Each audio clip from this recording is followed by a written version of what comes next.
Guys, welcome to the I Love CVille show. My name is Jerry Miller. It's good to be with you on a Thursday. It's a great day to be alive. I have a passion and a zest for life. If you're above the mud, you have reason to celebrate and reason not to complain. We're live in Charlottesville, the Commonwealth, the country, and the world on the I Love CVille network. We'll talk about a $75 million estate in Albemarle County, an entrepreneur and telecommunications, cell phone towers. He's got a nice piece of property near Trump Winery, and he's asking $75 million for it. He just got some coverage in the Wall Street Journal. Gary Grant, thank you for sending that story my way. Unfortunately, 30,000 people are unemployed in Charlottesville and around Central Virginia. 30,000 people is an astronomical amount. Roughly 10% of our community, 10% family and friends, 10% the people we know looking for work, and food pantries have a demand that they just cannot meet. That story coming up on the I Love CVille show. Mountain Valley Pipeline news. Nelson County, I love you. I love Nelson County. I love tubing on the tie.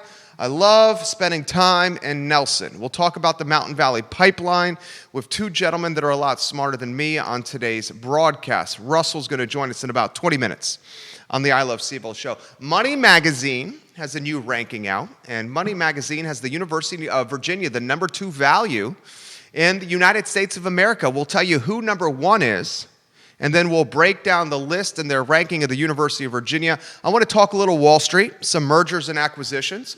President Trump has made it very clear that Tick-Tock must divest its United States division, and it's going to be bundled with Australia, with Canada, New Zealand, and parts of Europe. Well, folks, we have suitors left and right looking to purchase Tick-Tock, including what appears to be a merger between Microsoft and Walmart on the deal. Microsoft and Walmart potentially teaming up to purchase an app that has tremendous influence globally with the very important teenage demographic. We have malls in New York City that are collecting, at best, 50% rent. We'll break down some of the landlords in Manhattan and the struggles they have with collecting rent in their malls. 50% rent collection is not going to keep them in business.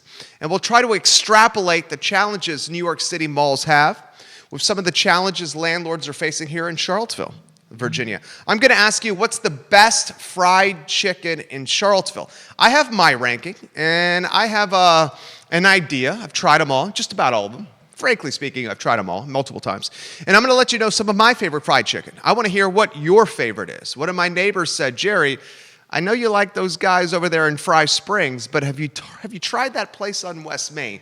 We'll talk fried chicken on the I Love CVille show. How about the University of Virginia naming a starting quarterback? And there is mounting pressure in the National Football League for Daniel Snyder, the owner of the Washington football team, formerly known as, to sell. Daniel Snyder got ripped by the Washington Post, and he responded to the Washington Post article that accused his organization of creating a workplace that was hostile and harassing toward women, cheerleaders, and interns.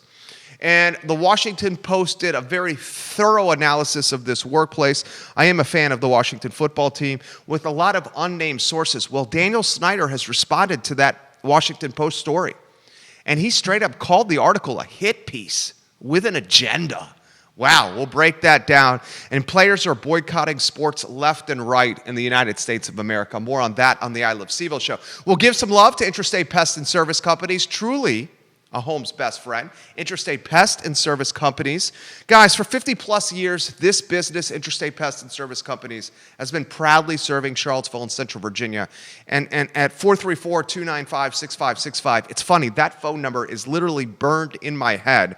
I don't know my wife's phone number, but I can tell you 434-295-6565 for Interstate Pest and Service Companies. They will take care of you. And they've proven it for 50 years plus in Charlottesville and Central Virginia. Judah Wickhauer is our director. Judah Wickhauer, let's have some fun, and let's run headlines today on the I Love CVille show. The first headline comes from NBC 29, and the headline talked about jobless claims in Central Virginia causing more people to seek food assistance. While the headline was spotlighting the very high demand for food pantries like the Blue Ridge Area Food Bank across CVille and Central Virginia. In fact, I will put this in perspective for you.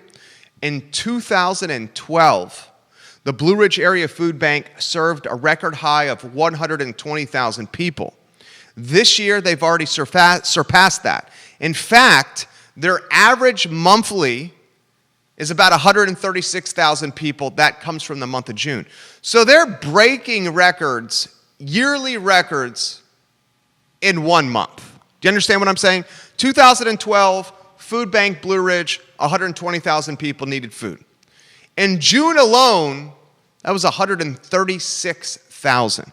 The tidbit that I want to highlight from the NBC 29 story, and it was buried in the story, unfortunately, was the jobless rate, the jobless claims in our area.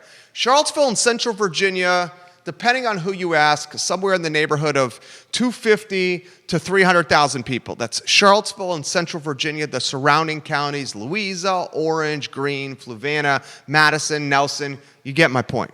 So if 30,000 people have no jobs right now in our area's between 250 and 300, let's just use 300 for the sake of math. Boys and girls, that's 10% of Charlottesville and Central Virginia without a job, without work. So that is a tremendously high and concerning number. That is a number that we must discuss more on this program to spotlight and figure out ways to create work for these individuals.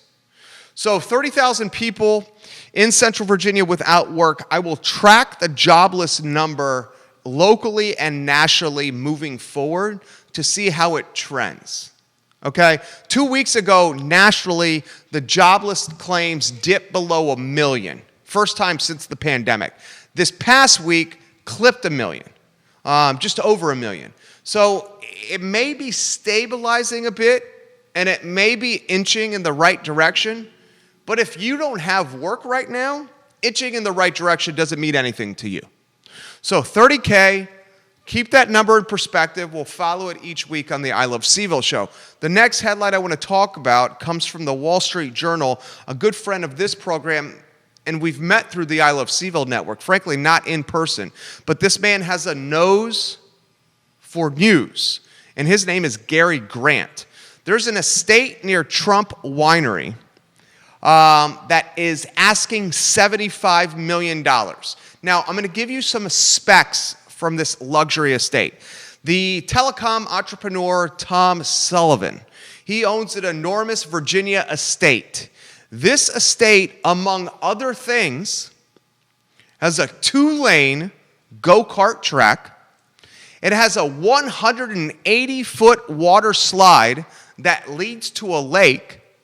It has 26 houses, 2 lakefront beaches, miles of trails, and even antique carriage tours led by former Budweiser Clydesdale horses.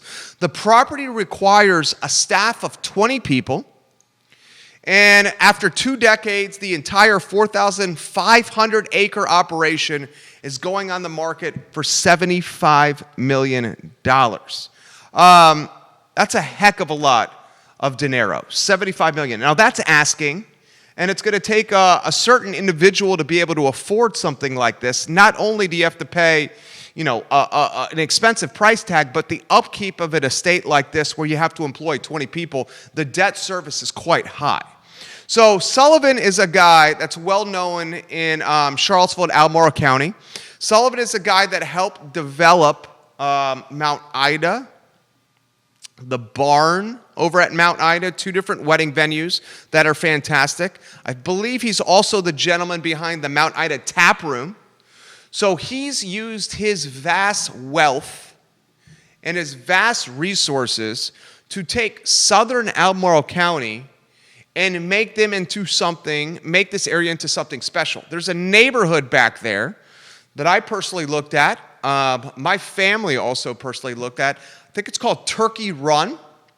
Turkey Run is a collection of 15, 20-acre parcels and up in southern Albemarle County, and very beautiful. So for 75 million bucks, the telecom entrepreneur says you could buy a home that has 26, you could buy an estate that has 26 houses, a 2-lane go-kart track, 180-foot water slide, 26 houses, 2 lakefront beaches, and some Budweiser Clydesdale horses that can pull your carriage around. Pretty special property. Who can afford this? I don't know. It would be the largest sale, the most expensive real estate sale in Commonwealth of Virginia history if it even flirts with $75 million. We'll track that very closely. I'm sure it's going to be it's going to attract an audience or a buyer base that has global je ne sais quoi to it. I can say that. Now, the Mountain Valley Pipeline is in the news yet again. And I saw the headline in the Roanoke Times. Our friend Richard Averitt, who's going to join us on this program, very much a Renaissance man, this man, Richard Averitt. In fact, Richard Averitt now making wine. He said, Jerry, I have some people that know this Mountain Valley Pipeline extremely well. And one of the individuals that's going to join us today on the broadcast, Russell Chisholm, and we're going to pick his brain about the Mountain Valley Pipeline, all the news that the Roanoke Times reported, and what we could expect moving forward with, frankly, a project that irritates the HE double hockey sticks for a lot of people, including me in this area. So we'll talk about that with Russell. We'll welcome Richard in the 1 o'clock hour, Richard Averitt, to talk all things Nelson County, to pick his brain from an innovation and entrepreneurial standpoint. Big fan of Richard Averitt. Never chatted with Russell. Looking forward to that very much. Russell will join you. We'll reach out to you in about 10 minutes here. VCU, Virginia Commonwealth University, about 55 minutes from here, has had, unfortunately, a COVID outbreak within its athletic department. VCU reports that less than 2 weeks after the fall semester has started, its athletic department has a significant cluster within it. 44 positive cases within the athletic department as of Wednesday. So the same thing we saw at NC State, where NC State had to pause athletics.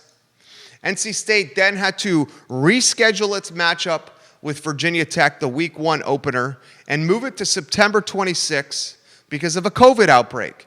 You can legitimately, and UVA is proving this, you can legitimately use this bubble method that the National Basketball Association has made popular to keep college students from getting COVID.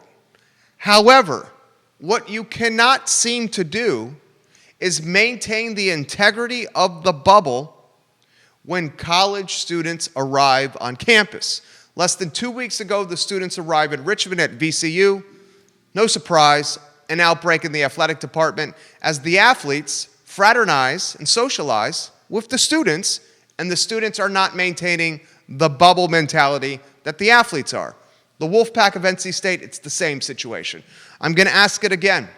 The University of Virginia and its athletic department have had only 4 positive COVID cases, and those 4 positive COVID cases involved athletes that had COVID before they got to Charlottesville. When the students arrive to grounds and when the students arrive to CVille, what will the integrity of the bubble look like, and will the athletes within the bubble at the University of Virginia be able to maintain their safety from COVID as their peers come back to grounds? That's the question.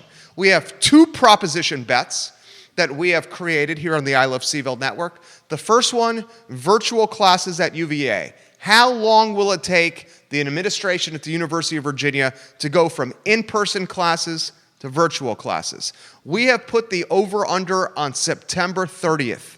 I, without question, will put money on the line that Jim Ryan and UVA will take in-person classes and make them virtual classes before September 30th. The next proposition bet is this one. Will the University of Virginia and the Virginia Tech Hokies, will they play the Commonwealth Clash on, September 19th? Will that game actually happen? Now, I'm a little bit more optimistic about this. And why I am more optimistic about this is for the following reasons. UVA is welcoming students back to grounds. The university, which is a for-profit business, has secured the tuition, has secured the money from the dorms. They have secured the revenue for their profit centers as students come back now to school. The university, however, needs football to play in the worst possible ways because football finances the athletic department. We know this. The non-revenue sports, the softballs, the track and fields, the golfs, the tennises, the rowings, the cross countries, I'm going to cut to the chase. Those sports lose money hand over fist. It's men's basketball and football that are subsidizing the other sports in the department. Because of that financial pressure, because of the need to stimulate the department and the other sports within the department through football, the pressure is there to make football a reality. That's why you're seeing the ACC, the SEC, and the Big 12, 3 of the Power 5, doing everything they possibly can to make sure football plays this year. So, as a result, the prop bet is this. Will UVA and Virginia Tech play the Commonwealth Clash in Lane Stadium in September, or will the game be postponed or pushed back to a later date like NC State and Virginia Tech was? That's the bet. I am still going to say that game will happen. It might be the only one we play because it's the opener, but I will still say that game happens. We'll track that closely on the I Love CVille show. The news, 60 miles down the road, a COVID outbreak within the VCU Rams athletic department because students come back to Richmond and come back to campus, and the athletes socialize and fraternize with the students who are not maintaining the bubble life that the athletes are. The next headline, Judah Wickhauer, comes from Money Magazine. And Money Magazine ranked the best value colleges in America. The University of Virginia comes in at number 2 in that ranking after holding the number 7 spot for 3 years in a row. The number 1 ranked value school in the University of Virginia, the number 1 ranked value school in America, do you know what it is? I'll give you a moment to guess. What do you think is the number 1 ranked value college, according to Money Magazine, in America? Do you know? The answer, Michigan. Ann Arbor, the Wolverines. Number 1 ranked, according to Money Magazine. So UVA goes from 7, where it was the last 3 years, to number 2. Props and kudos to UVA. I hold them accountable quite often on this show, and when they get accolades or they do something well, I try to shine the positive spotlight on a brand that undoubtedly influences and impacts all of us in the city. In weighing what a degree costs against the potential payoff, Money Magazine ranked 739 schools and considered roughly 20,000 data points. So this was a very thorough ranking. Money Magazine found that for the 3rd year in a row, UVA notched the highest graduation rate of any public university in the country, with 94% of its students earning degrees. The average time to earn a degree at UVA, according to Money Magazine and UVA, is 4.1 years. On average, graduates earn $61,400 within 5 years. So 5 years after graduating with a UVA degree, $61,400. We will follow that closely on the I Love CVille show. The next headline, Judah Wickhauer is our director, he's good people, comes from Wall Street. It's a macro headline. I trade stocks and equities aggressively. It's a passion, it's a hobby, it's an interest. I'm also very active in the social space, digital media, as the owner of an advertising agency and a talk show network. Well, Tick-Tock is a social media platform that is all the rage. It's the jam, okay? In particular, the jam amongst teens and early 20s college students. Tick-Tock is controlled by the Chinese, the communist government of China, to be in fact.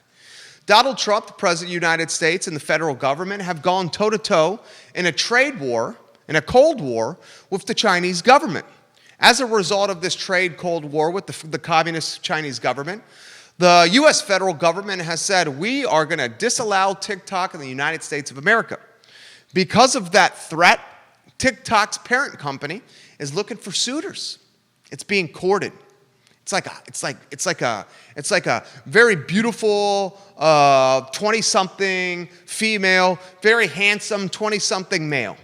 And this very beautiful female and this very handsome male, super fit, very intelligent, has the gift of gab, friendly, able to talk to anyone. They have a lot of suitors. This 20-something female, this 20-something male. That's Tick-Tock. They got a lot of suitors, okay? They're sexy in the eyes of Wall Street. Well, 3 companies are emerging. Those 3 companies, Oracle, Microsoft, and Walmart. The company with the deepest pockets is Microsoft. More on them in a moment. Oracle can only purchase 20% of Tick-Tock because they need to partner with hedge funds and other private equity investors. Oracle looks like they're really not going to make this deal happen. Microsoft has bank, guys. I mean, Microsoft is sitting on stacks and stacks and stacks of paper. Very few companies can rival Microsoft's market capitalization. As we all know, Apple certainly can. Let's get back to Microsoft. So the concern about Microsoft is the monopolistic nature of this deal. Remember, on the Hill a few weeks ago, you had a lot of the social media CEOs having to go toe-to-toe with Congress, basically Congress threatening them and calling them monopolies. So the speculation is if Microsoft buys Tick-Tock, you have a tech services software firm essentially buying a social media company, and this could create another monopoly, like a Facebook, WhatsApp, Instagram. Facebook owns WhatsApp, Instagram, all these other brands. So a lot of people say Facebook is a monopoly and should be chopped up. So Microsoft is potentially partnering with Walmart to purchase Tick-Tock. Think about that. You have arguably the #1 brick and mortar retail in Walmart, who's now rolling out a DoorDash e-commerce grocery delivery revenue stream.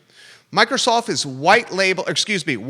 is white labeling the DoorDash delivery software, integrating that white label DoorDash software into its Walmart e-commerce platform, and is now going to deliver groceries to you same day of. So you have a retail behemoth that could potentially partner with the software and services behemoth to buy a brand in Tick-Tock that literally is the coveted brand for the consumer of today and tomorrow. Watch this deal. Watch this deal. It's going to strengthen Microsoft and Walmart as brands and potentially make Microsoft and Walmart even more powerful than they already are. Watch this deal as it could materialize in the next 48 hours on Wall Street. The CEO of Tick-Tock just resigned. A lot of people speculate that means Microsoft and Walmart are going to take over this company. Quickly, before we get to our first guest and talk Mountain Valley Pipeline, Russell, we will go to you in a matter of moments. Richard Averitt, if you are watching, I got your message. We are good to go for 1:15. In fact, I'm going to send that to you right now. So Richard Averitt of Nelson County, he's almost the godfather of Nelson County. I said that. Richard didn't say that. I love that guy. He's going to join us at 1:15. Russell, I'm going to go to you in about 30 seconds. Before I do, one headline from Manhattan. One of the largest mall owners in New York City, Hudson Yards developer. This guy also owns the shops at Columbus Circle and Time Warner Center building in New York City. So this guy's the owner of Hudson Yards, the shops at Columbus Circle. The CEO of this company said, we are collecting at most 50% rents from our mall. And he is almost begging that malls and offices reopen in New York. Because if malls and offices and places of commerce do not open in the Big Apple, he's basically saying Hudson Yards and the shops at Columbus Circle are not sustainable, unsustainable. You cannot run Class A commercial, whether you're in New York City, the Charlottesville Downtown Mall, Scottsville's Main Street, Naples, Florida, Athens, Georgia, Hendersonville's fabulous Downtown Mall in North Carolina, Asheville's downtown city. You cannot run and operate your real estate, and I own roughly 18,000 square feet of commercial, when you're at 50% rents.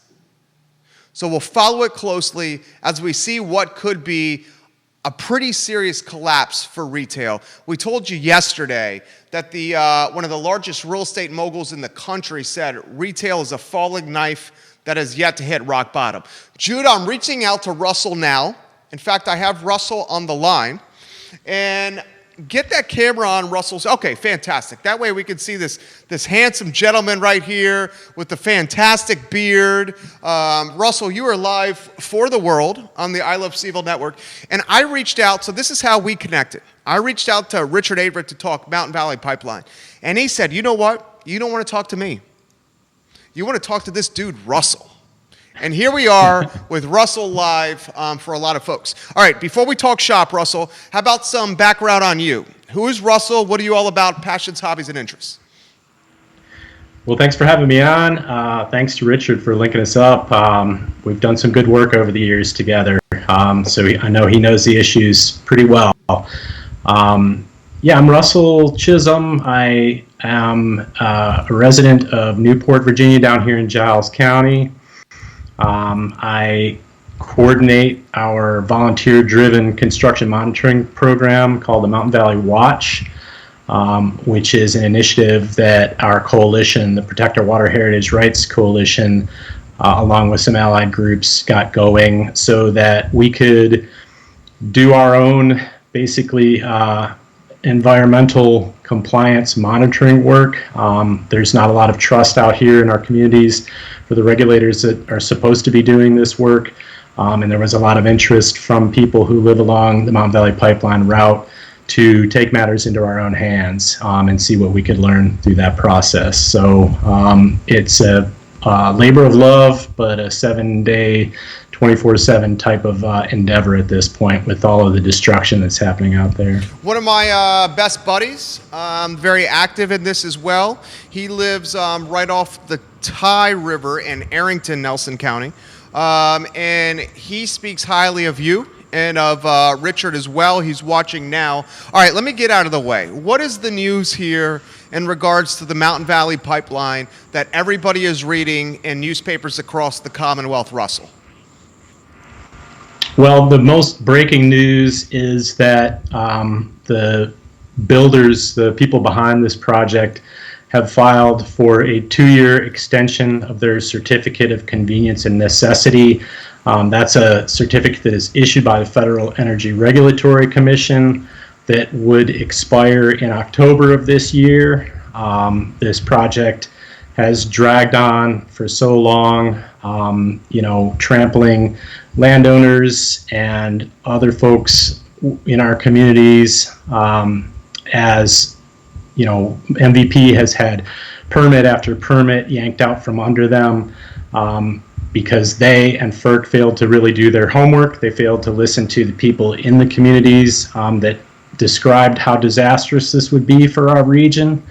And a lot of that work has been put on hold through successful challenges. So time is running out for them, and they are seeming a little bit desperate and are going back to FERC to ask for 2 more years to be able to, continue to watch this unravel in slow motion. And that's where we are today.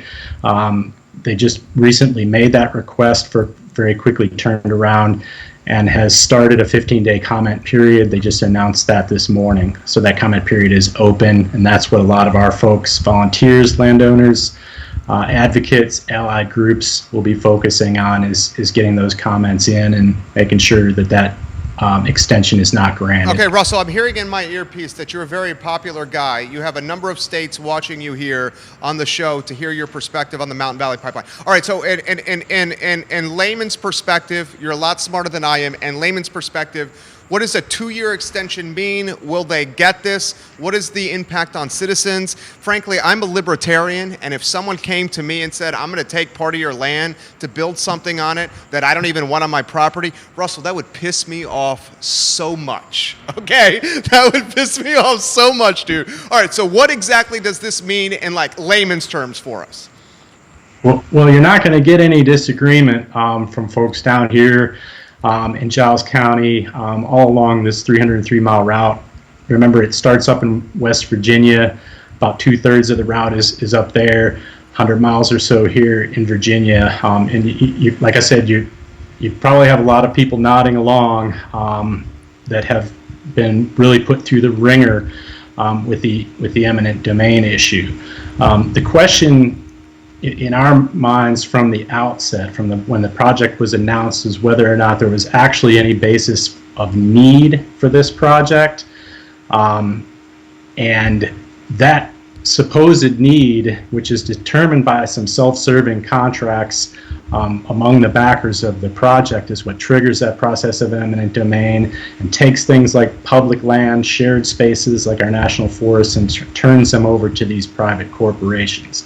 And that is a lot of what has driven the energy behind the opposition to this project. But we've also seen, firm opposition from local government officials, our county level officials who recognize that this is a threat to our outdoor recreation economy, particularly here in Giles, our water sources. Most of my neighbors live on private water sources. That means wells and springs, and it puts all of these things at risk. They're not finished. They have the worst terrain in terms of construction and some of the most sensitive terrain to get through yet. And they've been promising their investors and the public and FERC and everybody else that this was a done deal, this would be done by now. So now they want 2 more years to, I guess, prove their case. And I think out here we feel like enough is enough.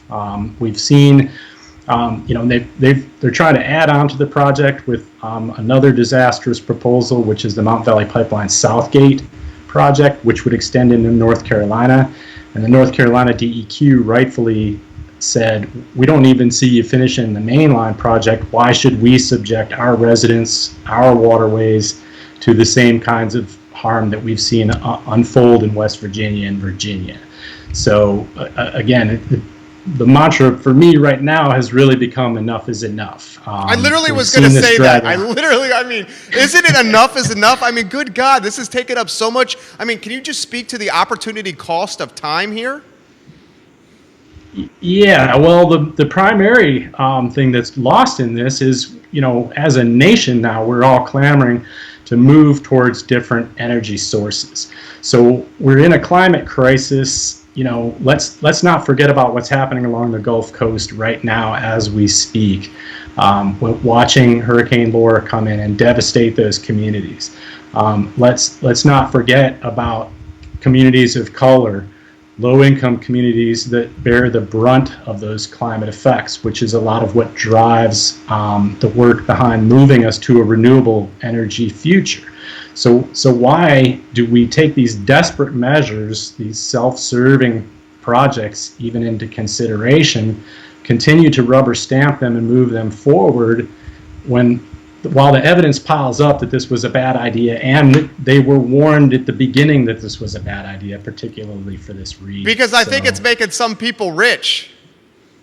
That may be a part of it. There may be some incentive there that doesn't benefit, my friends and neighbors, our communities out here. We've just become kind of a super highway for this fracked gas, to move it from the Marcellus region to, I guess, someplace further south. But even that is in question now. Again, like we're wanting to move away from this.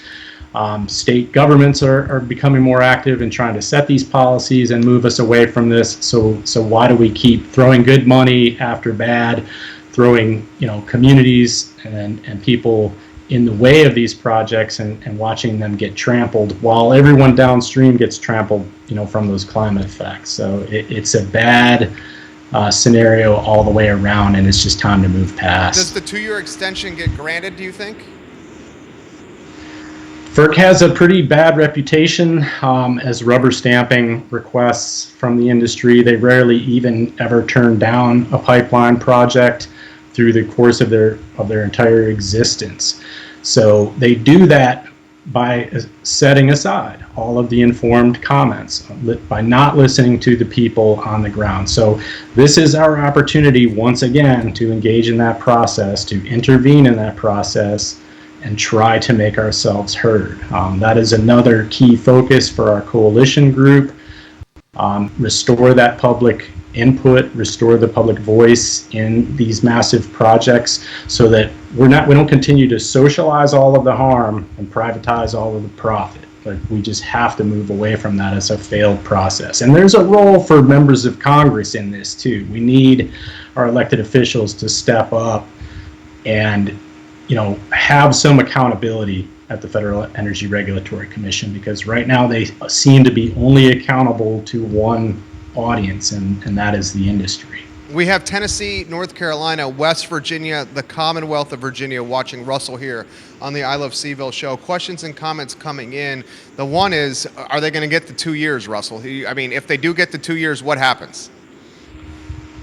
If they get the 2 years, then sometime over the course of that 2 years, we could be looking at a result like we just witnessed on the Atlantic Coast Pipeline, where the backers behind the project finally, read the financial forecast for these things, read the market forecast for these things, and say that they lose interest in it. Yeah, they lose the demand, they lose the support, they've lost the public support. So it'll be a question of whether they lose the investor support, and so instead of pulling the plug on it now, which is the opportunity that we have, they kick it down the road 18 more months and then it fails. That's the scenario I could see happening if they grant it. Obviously, I am pessimistic about the response that we will get from FERC, only from experience. But I'm not going to sit here and tell you that we're not going to win the day, because we wouldn't keep fighting if we didn't believe we were going to win the day. We're going to a 15-day window to comment on years of harm that has accumulated from this project. That's what we're up against. So right now, people are definitely energized, organizing, getting those comments prepared, and getting ready to intervene. And correct, I'm learning from you. I learned from you and Richard. Correct me if I'm wrong here. Warren Buffett, Berkshire Hathaway, Atlantic Coast Pipeline, this guy who is seen as one of the best investors maybe in U.S. history, Warren Buffett said, "Peace, I'm out of this space. I'm getting out of here." I mean, that right there has got to be the tea leaves saying, look, this is a guy that has all the money in the world, and he's choosing to divest or get out of this space altogether. What do you make of that? Isn't that a positive for how it could apply to the Mountain Valley Pipeline and things moving forward, and the fact that this is not the energy we want as Americans? I think the divestment organizing that's happening across the country right now is what drives a lot of that. Maybe years ago, people thought we needed more of a mix, but now we understand that the climate impacts are real. We see the extreme storms, we see the flooding, we see extreme droughts. Here in Giles County, a year ago this month, we were looking at a very, very lengthy drought period that was driving local farmers to the point of having to consider selling off their entire herds because there was not enough hay crop. There were not water resources available to their livestock. So now local people are starting to understand the local impacts of this, and the attitudes around it are changing. A lot of that, like I said, is driven by great divestment work that's happening on university campuses around the country, high school campuses around the country, young people, Sunrise Group, folks that are just out there organizing and building their networks of people and demanding action from decision makers. It's one thing to be spreading awareness about it, but it's an entirely different thing to demand action and accountability from people we elect to set these policies for us. And that work is happening from coast to coast, and I think it's amazing. You're having a number of people responding with thank you for your efforts, thank you for your service, thank you for your hard work. We appreciate you, Russell. Thank you for leading the charge. I mean, it continues here. Can you put in perspective, personally, the time you've allocated to this over the last couple years? Like I said, it's 24/7 anymore between being out in the field, actually looking at construction sites, all of the organizing calls. But I'm not alone in that. This is a community of people. This is work that relies on relationships, and we talk to each other every day, even if it's just to check in on folks during this pandemic crisis, see how people are doing. It's really important that our neighbors who have had their land seized or are still being dragged through that process are not forgotten. Sometimes that's all it is. So I'm in really, really good company there, from everybody that's on social media doing this stuff, members of the legacy media that are talking about it and getting those stories out there. We're in a great, strong coalition here because we believe we can, reach our goals ultimately, which is to keep this from ever happening to anybody again. That's why we celebrate with the folks along the Atlantic Coast Pipeline and then connect with them because they are eager to get back to work and keep doing and get this victory against Mountain Valley as well. Dude, you're good people. 15 minutes with you was easy. Thank you for hard work. I think the entire Commonwealth of Virginia has your back on this, and it's like, enough is enough already. Russell, thank you. Can I ask you one favor? As we have more news coming down this, can we reach out to you again? Absolutely, always. Okay. And that goes for anyone watching and commenting. You can reach me any number of ways, but we're going to keep working. Could definitely use your help, so reach out. Thank you, Russell. You have Appreciate a it. Thank you, sir. Russell, there you go. Thanks I very love much. it. I love it. So we're trying to bring some news to you that we think should be prioritized. And Richard suggested we reach out to Russell, and that's where today's interview came. And I see why Richard made that suggestion. I'm now going to reach out to Richard Averitt, Judah Wickower. In fact, I have him on the line here very shortly. He's on the line now. So, Richard, you are live for the Commonwealth, the country, and the world here on the I Love CVille network. You got big shoes to follow. And Russell, let's see if we can get that camera on there, because every time we get that camera and show your face, the ratings go up, Richard Averitt. There we go. There's Richard Averitt's face, right? The ratings are spiking. Ratings are spiking. Richard Averitt's on. All right, my friend, what did you make of Russell?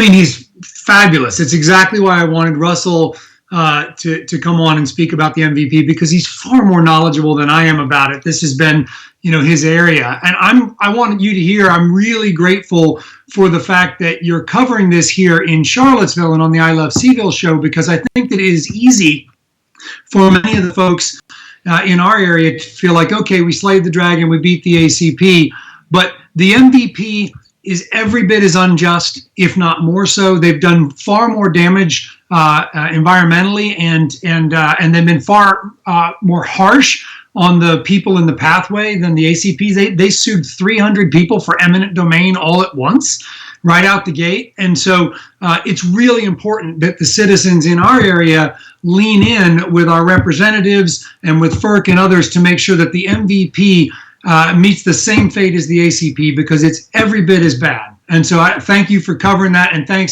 huge thanks to Russell and the Power Coalition. And he's right. There are so many people that could have done this and talked to you about the ACP or talked to you about the MVP, because it is a massive citizen group fighting both of these projects. How can the Mountain Valley Pipeline leverage the success of you guys in the Atlantic Coast Pipeline to help win the battle on their side? Well, you can see it even in their filing yesterday. They sort of say that, hey, there was already a case for the Mountain Valley Pipeline and a need for this gas, which let's set aside that none of us believe that's true. And they say now that the ACP has been discontinued, that'll mean even more demand in the southeast region than there would have been before, because it was another massive project that's now gone away. But the fact is, they were all speculative to begin with. And Russell's line there, which I've actually never heard someone say before in all this fight, and I must have just missed it, was socializing the harm and privatizing the profits. That is a brilliant way to help people realize the sort of abuse of the system. We have these quasi-public utilities that get to use the power of the state to take land, to provide, to do all kinds of harm and get all of these, this sort of government support. And then they turn around and they're the ones that get all the gains, and they bill the ratepayers for it too. So it's a totally screwed up ecosystem. Do you think they get the 2 years?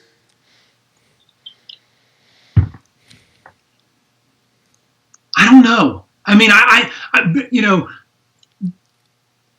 instinct, as Russell said, is probably FERC gives it to them. I mean, his historical precedent is that they do, but there's going to be a huge pushback. I mean, their only argument is that all these unforeseen problems and litigation is what caused this, but the same thing caused this that caused the demise of the ACP. It's a crappy project that we don't need from the very outset, and they did it in a way that is built on a legacy of them always getting their way. And so they just tried to run roughshod over communities of people in the state of Virginia who said, we're not going to take it. We're just not going to take it. And I think that, to me, is it's pretty profound. And we've got a lot of legislators now standing up for that. So I think that while historically, a precedent would say, yeah, they're going to get it. I think there's a lot of reason to think that's not so clear anymore. And actually, moments ago, while you were on with Russell, I saw Jonathan Sokolow posted from Con Edison that they're debating whether or not they pull out and liquidate their nat gas transportation assets because the market has changed. In fact, their quote, which was really quite fabulous, was that they basically said 5 to 7 years ago when we started this, like natural gas had a very significant role to play in the transformation of our energy infrastructure, but we no longer think that's true. And so that's a real, that's a big move. So I don't know. I think there's a lot of, I think it hangs in the balance right now. And I think that's why we need citizens all over the country or all over the state to lean in on this. Amen. Amen. And that's why we got folks watching right here. So this came up on our real estate talk show with you guys, you and the team and everybody squashing the ACP. We do a real estate talk show, 8-figure realtor Keith Smith. He's talking about the values in Nelson County popping. We had your boy Jesse Rutherford on the show, Board of Supervisors, Nelson County. He talks about the conservative nature of the municipality and how it's sitting on stacks of paper and how it's business friendly. Richard, it seems like a county that you love so much is like blossoming right now. It's just like, and it's always been great, but I mean, so many good things happening for Nelson. Can you put some of that in perspective for us? Boy, I'm not the best guy to do this. And actually, I was hoping when you got Russell, you wouldn't even need me. I think people might be tired of hearing from me after 6 years of the ACP fight. But I think there's a lot of incredible stuff happening in Nelson, and it's a remarkable place. I mean, we fell in love with it just because it doesn't take but a few moments of standing out in these rolling hills and valleys and mountains on the side to just to really feel at peace. I will say this. Nelson County is a really diverse county, and I think we have challenges here too, right? Which is that we've got very different lived experiences in this county. We have some folks who are really underprivileged and lacking for jobs and opportunity, and then we have real estate popping because of all of that natural beauty. A lot of folks coming in from out of the county and buying up beautiful parcels, and those things that's good for the county. But I think I don't want to pretend that it's all perfect. We've got some work to do to make sure that we balance the needs of all of the members of our community in the same way that we're wrestling with all over the country right now, right?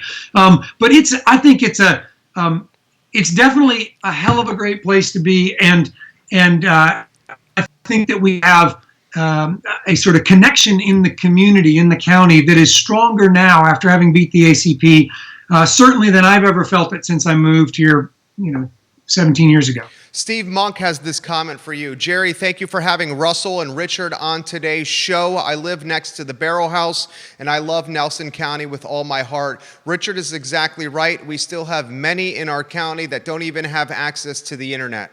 How are they expected to learn at home during a COVID time when their kids have no access to the internet? We have a lot of things going well for us, but we have a long ways to go. Your thoughts on that take, Richard?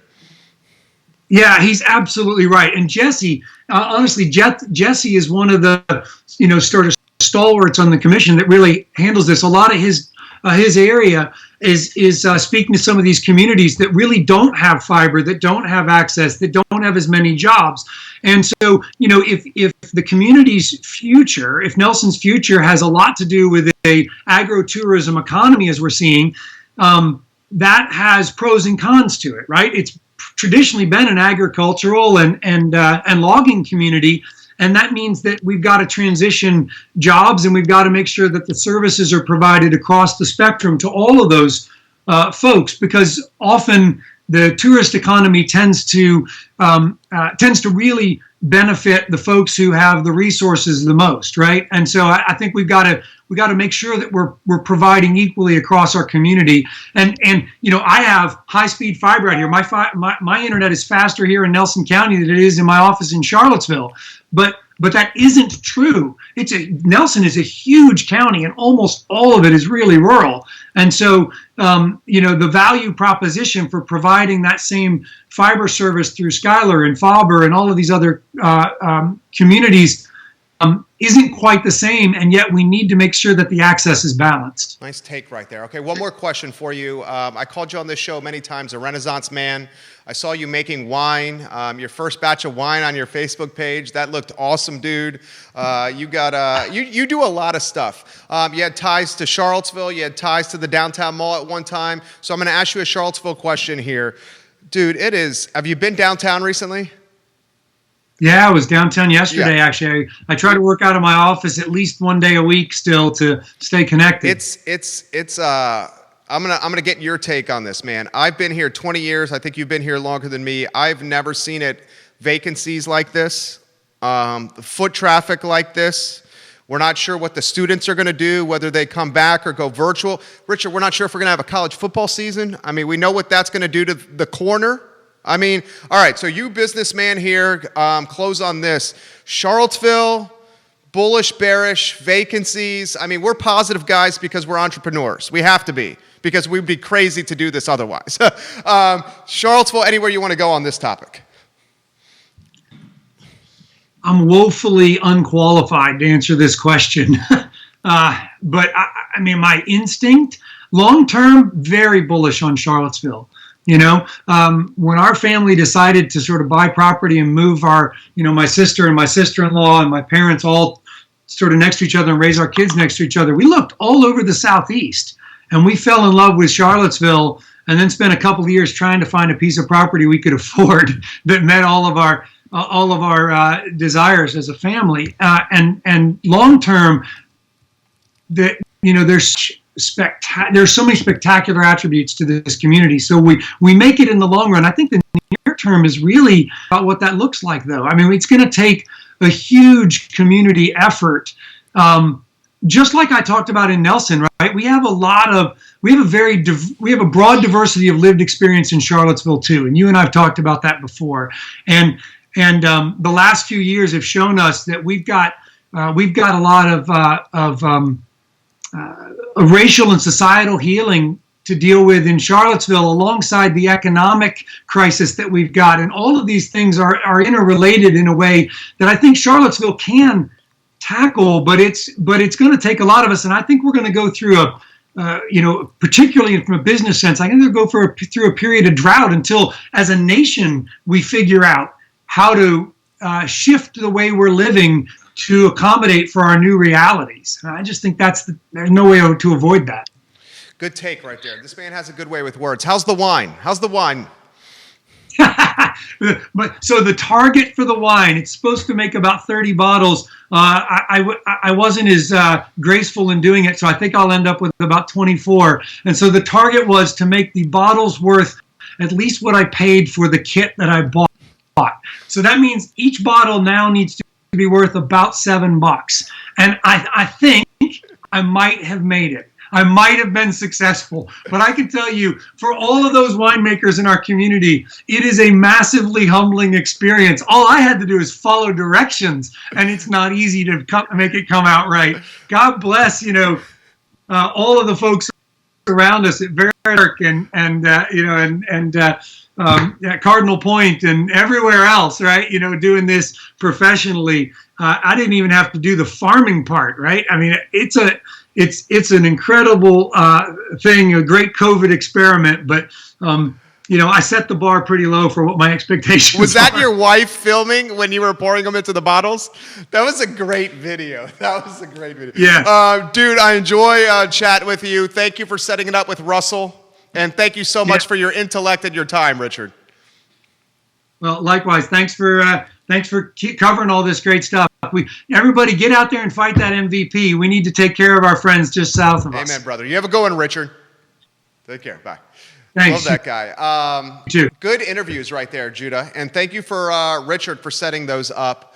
A couple more headlines we need to get to. And guys, what we do with all the stuff we cover on the show,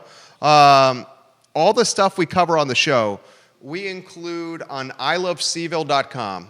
Every show is archived on our flagship website, ilovecville.com.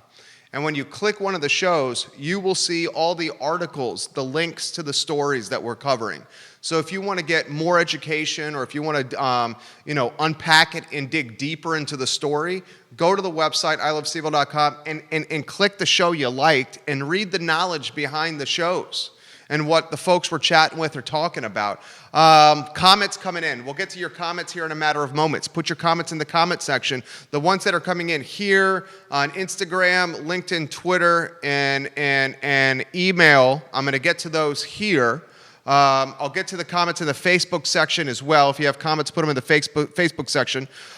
Judah, I have a couple more headlines I'd like to get to before we get to the comments, guys.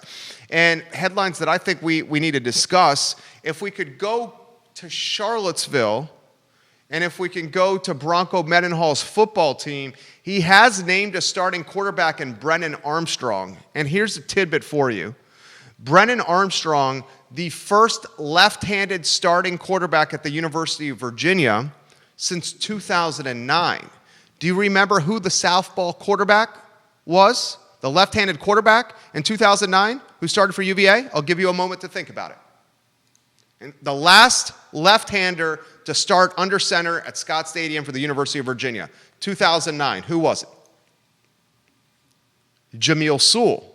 It was Jameel Sewell, who had an up-and-down career at the University of Virginia. Bronco has named a starting quarterback. Congratulations to the youngster, Brennan Armstrong. Curious to see if we get to see this guy play football. Lane Stadium is going to be his first live action as a starting quarterback. Dude's first live action as a starting quarterback. He's played in mop-up duty. First action as a starting quarterback is against UVA's biggest rival on the road in Lane. The only thing he has going for him is Lane Stadium's probably going to have about 999 people in it due to COVID restrictions, and not the 60,000 plus we've gone to expect. That gives that stadium a tremendous home field advantage. Football, National Football League, quickly. Daniel Snyder may be forced to sell the Washington football team.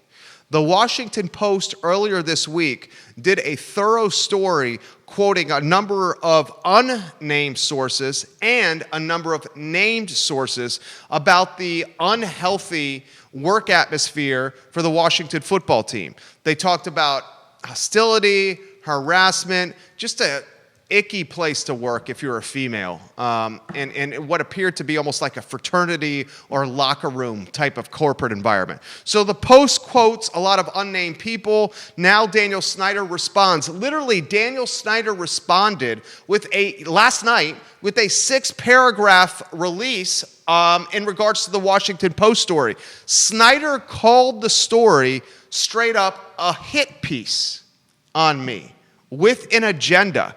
Daniel Snyder is alluding to this. Jeff Bezos, who owns Amazon, one of the richest men in the world, Jeff Bezos, also owns Whole Foods, owns Amazon. Jeff Bezos owns the Washington Post.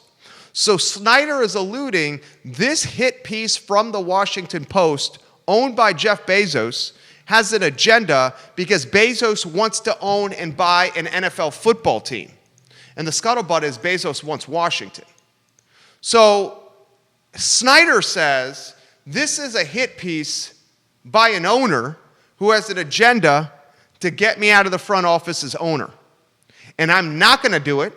I'm going to dig my heels in even deeper with this organization and turn the ship. Then he made the flub of using these words. I'm going to be, quote, you ready for this? I'm going to be, quote, Daniel Snyder said, quote, more hands-on than ever. Well, Danny boy, I think maybe the hands-on is what got you into trouble with some of those cheerleaders and interns around the office. So we'll follow that story to see if Daniel Snyder has it forced out of ownership. Wow. In D.C. And players are boycotting sports. Did you see this last night? NBA playoff games, tennis matches, baseball games, players refusing to play. Now, Adrian Wojciechowski of ESPN reported this afternoon, right as the show was launching, that the NBA players would return back to the playoffs today. So, sports being boycotted because of social justice issues. Another awful situation in Wisconsin, which we're all following. Okay, I'm not going to dig deep into that. But athletes who are leaders, especially for the younger generation, refusing to play sports yesterday. Kenny the Jet Smith, the broadcaster with TNT and Inside the NBA, an award-winning show that TNT does about the NBA, he literally, during the live broadcast on TNT, he walked off the set in unison with the players who walked off the court, the diamond, and the tennis court yesterday. Follow this closely, because this impacts a lot of things.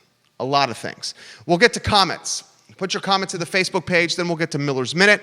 We'll remind you about the I Love CVille Daily Digest, which we do at 5 o'clock every day. It's your news in 5 minutes or less, so you become a more informed citizen. We will certainly be talking about the Mountain Valley Pipeline. Scott has this comment. Scott Aaronworth, the fabulous Esquire that's watching in Virginia Beach, huge fan of Scott. He says, Jerry, what does Microsoft buying Tick-Tock do to Apple stock price? Good question. I think, Scott, what Microsoft buying Tick-Tock, it has less of an impact on Apple's stock price and more of an impact on Snapchat's stock price. Tick-Tock, in a lot of ways, a direct competitor from a demographic, from a platform execution standpoint. Tick-Tock, a direct competitor to Snapchat. If Microsoft and Walmart partner to purchase Tick-Tock, you will see Snap's stock price drop. You may also see it impact Twitter and Facebook, but Snapchat much more vulnerable to Tick-Tock and the Microsoft Walmart purchase. More comments coming in. Andre Xavier is letting folks know on the feed here that CVille Hop on Tours is hiring. So if you're looking for a job, Andre Xavier is saying we're hiring at CVille Hop on Tours.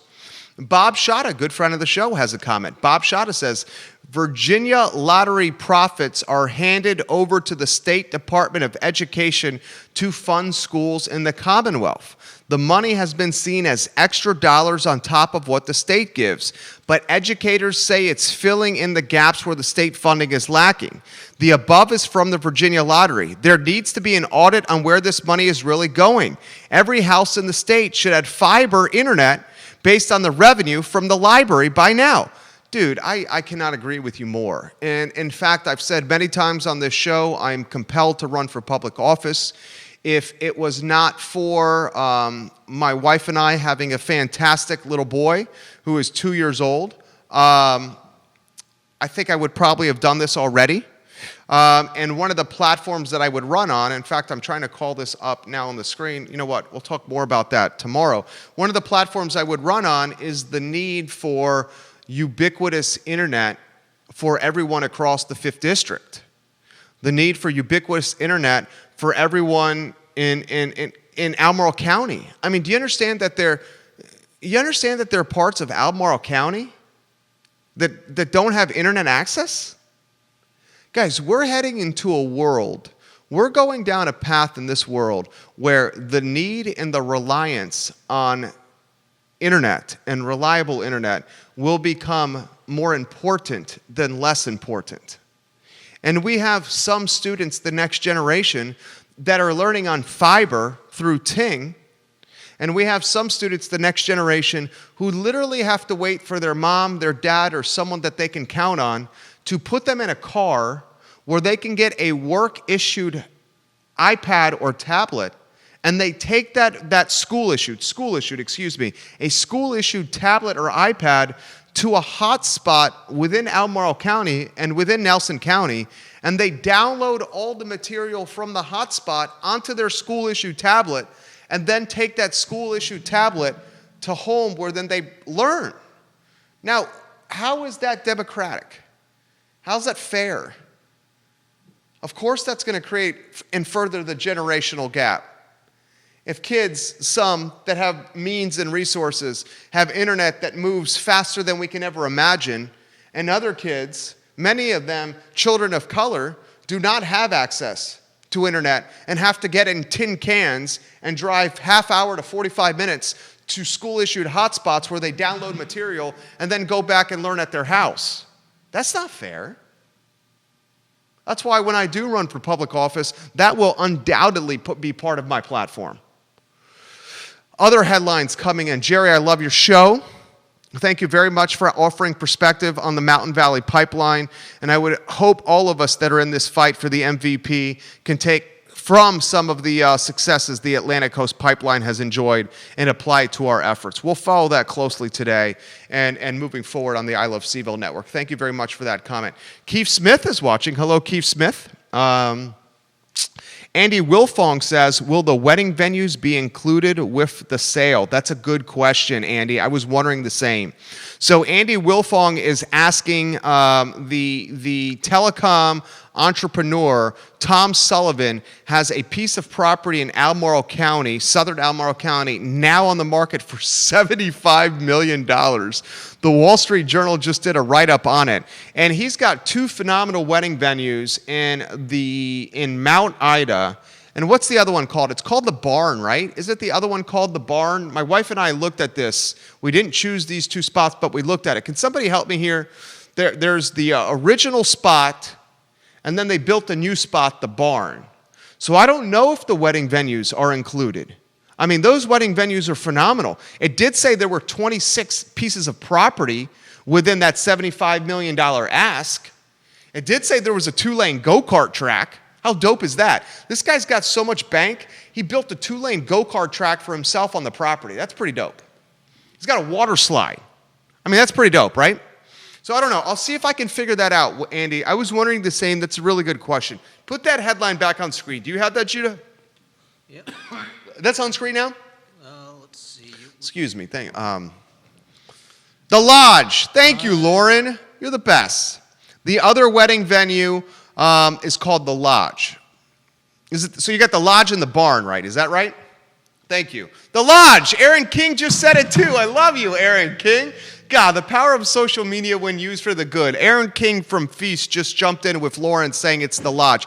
Those places are, Andy Wilfong, thank you, Andy. The Lodge, The Barn, Water's Edge, and multiple ceremony sites. Dudes, if you guys, we toured these spots for our wedding. If you have not seen these venues, they are gorgeous. I mean, they are gorgeous. The only reason we did not pick these spots was because the drive time needing to get to and from. But they are absolutely gorgeous. I mean, top of the line, everything. Andy, that is a great question. I will see if I can find out if the wedding venues are included in this deal. Aaron King rents from him.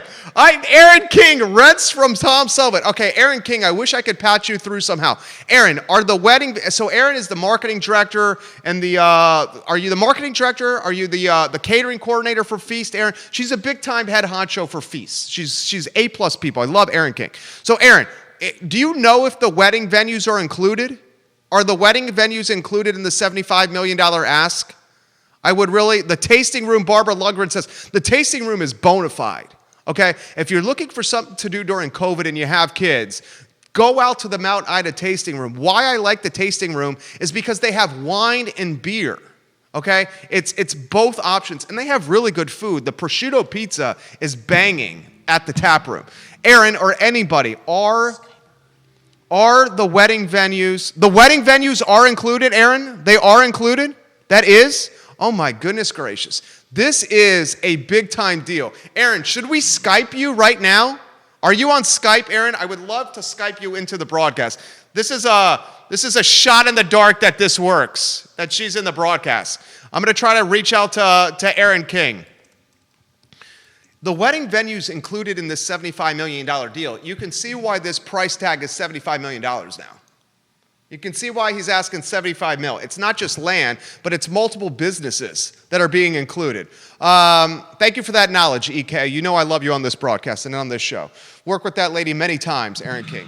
So this is the show. This is what we try to do. We try to take your perspective. We try to bring commentary and topics that mean something to us, whether macro or micro, and just have an approachable discussion. It's like us at a bar talking about a community that we love. I mean, that's the concept of this show. I like to drink. I like cold beer. I like having a good time. I like to celebrate and champion locally owned businesses and entrepreneurs that work their tails off to build a dream, because that's what we're all about. So that's the show. I want to find out, Keith Smith, if you're watching this show, people are asking about this $75 million property. This would make a phenomenal talking point for Real Talk tomorrow. Evidently, according to Erin King, and she knows, she rents from this guy. This is her landlord. The wedding venues and the tasting room are included in the deal. That makes this property, $75 million, much more justifiable with an ask price. This would set a Virginia Commonwealth record from a real estate deal, guys. So we'll follow that on the I Love CVille show. Watch the Daily Digest. We give you at 5 p.m. Monday through Friday all your news in 5 minutes or less for you to become a more informed Charlottesvillian and Central Virginian. It's across the I Love CVille network. My name is Jerry Miller. This is the I Love CVille show. We love you guys. We'll see you tomorrow. Tomorrow's Friday, so tomorrow, 10:15 with Real Talk and Keith Smith. Thank you for joining us, guys. Take care. Good show, dude. Hey, if the wedding venues and the tasting room and all his property and houses are in there, 75 million might not be too bad. 75 million bucks for all that? I mean, that may not be too bad if all that stuff. We got a Zoom call coming up here that we can get in. You can turn that off when you're ready. Let me get to the Zoom call. Ta-ta-ta, ta-ta-ta-ta.